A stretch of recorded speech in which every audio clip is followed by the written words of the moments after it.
ಮಳೆಯಲ್ಲೂ ತಿರಂಗ ಯಾತ್ರೆಯಲ್ಲಿ ಭಾಗಿಯಾದ ಮುದ್ದೇಬಿಹಾಳ ನಾಗರಿಕರು.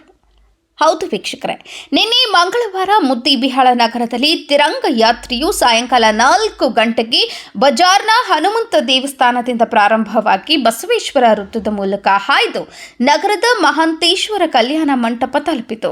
ಯಾತ್ರೆಯಲ್ಲಿ ಭಾಗಿಯಾದ ನಗರ ಹಾಗೂ ಸುತ್ತಮುತ್ತಲಿನ ಹಳ್ಳಿಯ ಜನರು, ಮಾಜಿ ಸೈನಿಕರು, ಮಹಿಳೆಯರು ಸುರಿಯುವ ಮಳೆಯಲ್ಲಿ ರಾಷ್ಟ್ರ ಧ್ವಜವನ್ನ ಹಿಡಿದುಕೊಂಡು ಭಾರತ್ ಮಾತಾ ಕಿ ಜೈ ಘೋಷಣೆಯನ್ನ ಕೂಗುತ್ತಾ ಸಾಗಿದರು. ಕಾರ್ಯಕ್ರಮವನ್ನು ಉದ್ದೇಶಿಸಿ ಮಾತನಾಡಿದ ಮಾಜಿ ಶಾಸಕ ಎಎಸ್ ಪಾಟೀಲ್ ನಡಹಳ್ಳಿ ಅವರು, ಆಪರೇಷನ್ ಸಿಂಧೂರ್ ಯಶಸ್ವಿ ಪ್ರಯುಕ್ತ ಎಲ್ಲ ನಗರಗಳಲ್ಲಿ ತಿರಂಗ ಯಾತ್ರೆಯನ್ನ 2 ರಿಂದ 3 ಕಿಲೋಮೀಟರ್ ವರೆಗೂ ನಡೆದು ಮಾಡುತ್ತಾರೆ. ಆದರೆ ನಮ್ಮ ಮುದ್ದೇಬಿಹಾಳದ ಯುವಕ ಸೈನಿಕರು ದೇಶದ ಗಡಿಯಲ್ಲಿ ಕಾಶ್ಮೀರ, ಪಂಜಾಬ್ಗಳಲ್ಲಿ ವಿಮಾನದಲ್ಲಿ, ಹಡಗಿನಲ್ಲಿ ಕೆಲಸ ಮಾಡ್ತಾರೆ. ಅವರಿಗೆ ನಾವು ಅಭಿನಂದನೆ ಸಲ್ಲಿಸೋದಕ್ಕೆ ಆಗಲ್ಲ. ಅದಕ್ಕೆ ಅಂತಹ ಮಕ್ಕಳನ್ನು ಈ ದೇಶಕ್ಕಾಗಿ ನೀಡಿದ ತಾಯಂದರಿಗೆ ಅಭಿನಂದನೆಯನ್ನು ಸಲ್ಲಿಸಲು ವಿಶೇಷವಾಗಿ ಈ ಕಾರ್ಯಕ್ರಮವನ್ನು ಮಾಡಿದ್ದೇವೆ ಎಂದು ಹೇಳಿದರು. ಕಾರ್ಯಕ್ರಮದಲ್ಲಿ ಮಾಜಿ ಸೈನಿಕರು, ಮುಖಂಡರು, ಸುತ್ತಮುತ್ತಲಿನ ಹಳ್ಳಿಯ ಜನರು ಪಾಲ್ಗೊಂಡಿದ್ದರು. ನ್ಯೂಸ್ ರಿಪೋರ್ಟ್ ಗುರುರಾಜ್ ಪಾಟಗೀರ್, ಸಮೃದ್ಧ ಕರ್ನಾಟಕ ನ್ಯೂಸ್, ಮುದ್ದೇಬಿಹಾಳ. ನಾನಿಲ್ಲಿ ಬಂದಿರೋದು ಒಂದೇ, ಎಲ್ಲ ಕಡೆ ತಿರಂಗ ಯಾತ್ರೆ ಮಾಡ್ತೀವಿ. ಎಲ್ಲ ಯುವಕರನ್ನ, ನಾಗರಿಕರನ್ನ ಸೇರಿಸಿ ಪ್ರತಿ ಊರಿನಲ್ಲಿ, ಪ್ರತಿ ನಗರದಲ್ಲಿ ಆಪರೇಷನ್ ಸಿಂಧೂರದ ಒಂದು ಯಶಸ್ಸಿಗೆ ನಮ್ಮ ಸೈನಿಕರಿಗೆ ಅಭಿನಂದನೆ ಸಲ್ಲಿಸೋದಕ್ಕೆ ಸುಮಾರು 1 ಕಿಲೋಮೀಟರ್, 2 ಕಿಲೋಮೀಟರ್, 3 ಕಿಲೋಮೀಟರ್ ಈ ರೀತಿ ತಿರಂಗ ಯಾತ್ರೆಯನ್ನ ಮಾಡಿ ಸಭೆಗಳನ್ನ ಮಾಡ್ತಕ್ಕಂಥದ್ದು ನಾವೆಲ್ಲ ಕಡೆ ನೋಡ್ತಾ ಇದ್ದೇವೆ. ಆದ್ರೆ ನನ್ನ ತಾಲೂಕಿನಲ್ಲಿ ನನಗೇನು ಅನಿಸ್ತು ಅಂದ್ರೆ, ಈ ಮುದ್ದೇಬಿಹಾಳ ತಾಲೂಕಿನ ಮಣ್ಣಿನ ಮಕ್ಕಳು ಕಾಶ್ಮೀರದಲ್ಲಿ, ರಾಜಸ್ಥಾನದಲ್ಲಿ, ಪಂಜಾಬ್ನಲ್ಲಿ, ಹಡಗಿನಲ್ಲಿ, ವಿಮಾನದಲ್ಲಿ ತಮ್ಮ ಪ್ರಾಣವನ್ನು ಲೆಕ್ಕಿಸದೆ ದೇಶವನ್ನ ಕಾಯುವಂತ ಕೆಲಸ ಮಾಡಿದಾರಲ್ಲ, ಅವರಿಗೆ ಅಭಿನಂದನೆಗಳನ್ನು ಸಲ್ಲಿಸಬೇಕು, ಅವರಿಗೆ ಕೃತಜ್ಞತೆಯನ್ನು ಸಲ್ಲಿಸಬೇಕು. ಅವರಲ್ಲಿ ಗಡಿಯಲ್ಲಿದ್ದಾರೆ, ಅವರಲ್ಲಿ ವಿಮಾನದಲ್ಲಿ ಇದ್ದಾರೆ, ಕೆಲಸ ಮಾಡ್ತಾ ಇದ್ದಾರೆ. ಕೆಲವರು ಹಡಗಿನಲ್ಲಿ ಇದ್ದಾರೆ, ಕೆಲಸ ಮಾಡ್ತಾ ಇದ್ದಾರೆ. 24 ಗಂಟೆ ಭಯೋತ್ಪಾದಕರ ವಿರುದ್ಧ ಹೋರಾಟ ಮಾಡ್ತಾ ಇದ್ದಾರೆ. ದೇಶ ರಕ್ಷಣೆಗಾಗಿ ಹಗಲಿರುಳು ಕೆಲಸ ಮಾಡ್ತಾ ಇದ್ದಾರೆ. ಅಲ್ಲಿ ಹೋಗಿ ಅವರಿಗೆ ನಾವು ಅಭಿನಂದನೆ ಸಲ್ಲಿಸಲಿಕ್ಕೆ ಆಗೋದಿಲ್ಲ. ಅಂಥ ಮಕ್ಕಳಿಗೆ, ಹೆತ್ತಿರ್ತಕ್ಕಂಥ ಪುಣ್ಯಾತ್ಮ ತಂದೆ ತಾಯಿಗಳಿಗೆ, ಅವರ ಕೈ ಹಿಡಿದಿರ್ತಕ್ಕಂಥ ಧರ್ಮಪತ್ನಿಗೆ ಅಭಿನಂದನೆ ಸಲ್ಲಿಸೋದು, ಸನ್ಮಾನ ಮಾಡೋದ್ರ ಮುಖಾಂತರ ಈ ಕಾರ್ಯಕ್ರಮಕ್ಕೆ ಒಂದು ವಿಶೇಷತೆಯನ್ನು, ಮೆರಗನ್ನು ಕೊಡಬೇಕು ಅಂತ ಹೇಳಿ ನನ್ನೆಲ್ಲ ಸ್ನೇಹಿತರು ಮತ್ತು ನನ್ನೆಲ್ಲ ಮಾಜಿ ಕ್ಷಮೆ ಇರಲಿ.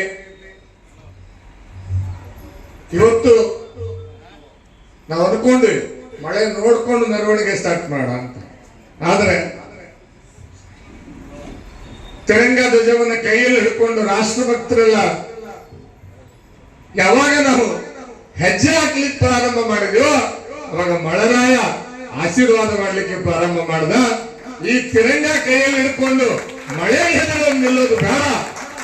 ನಾವೆಲ್ಲರೂ ಕೂಡ ಇಲ್ಲಿ ಕೂತಿರ್ತಕ್ಕಂಥ ತಾಯಂದಿರು ಗಡಿಯಲ್ಲಿ ಮಳೆ, ಚಳಿ, ಬೆಂಕಿ ಅಂದ್ರೆ ವೈರಿಯ ಗುಂಡನ್ನ ಎದುರಿಸಿ ವಿಜಯವನ್ನು ಸಾಧಿಸಿರ್ತಕ್ಕಂಥ ಈ ಸಂದರ್ಭದಲ್ಲಿ ಮಳೆಗೆ ಹೆದರಿ ನಾವು ಮನೆ ಕೂತ್ಕೊಳ್ಳೋದು ಬೇಡ.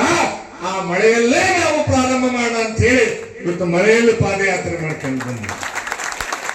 ನಿಮಗೆಲ್ಲ ಗೊತ್ತಿದೆ, ಬಹಳ ಜನ ತಾಯಂದಿರು, ನಾನಂದೆ ಅನೇಕ ಜನ ನಮ್ಮ ಸಹೋದರಿಯರು ಚೆನ್ನಾಗಿ ಡ್ರೆಸ್ ಮಾಡ್ಕೊಂಡು ಬಂದಿದ್ರು.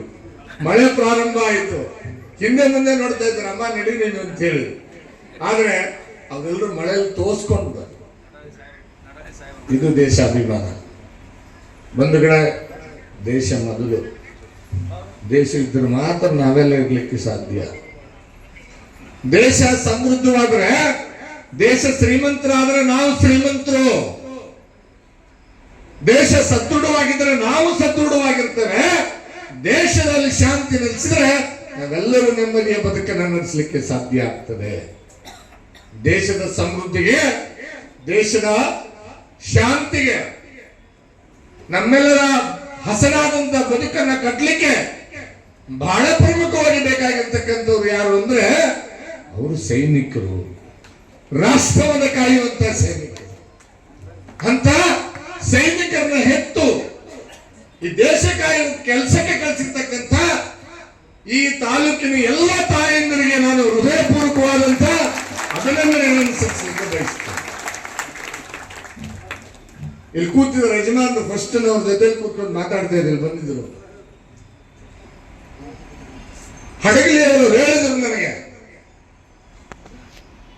2 ಮಕ್ಕಳಿದ್ದಾರೆ, 2 ಗಂಡು ಮಕ್ಕಳು ಸೈನ್ಯ ಕಳಿಸಿದ್ದೀನಿ ಅಂತ ಹೇಳಿದ್ರು. ಬಹಳ ಖುಷಿ.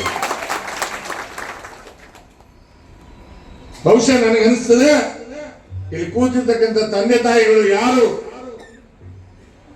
ನಿಮ್ಮ ಹೆತ್ತ ಮಕ್ಕಳನ್ನ ಗಡಿ ಕಾಯೋದಕ್ಕೆ ದೇಶದ 140 ಕೋಟಿ ಜನರ ರಕ್ಷಣೆಗೋಸ್ಕರ ದೇಶಕ್ಕೋಸ್ಕರ ಅರ್ಪಣೆ ಮಾಡಿದರೆ ತಾಯಿ ಆ ತಂದೆಗಳಿಗೆ ತಾಯಂದಿರಿಗೆ ಅವರ ಪಾದಗಳಿಗೆ ಇಲ್ಲಿಂದಲೇ ನಾನು ಶಿರಸಾವಸ್ಥಾನ ನಮಸ್ಕಾರ ಮಾಡಲಿಕ್ಕೆ ಬಯಸ್ತೇನೆ.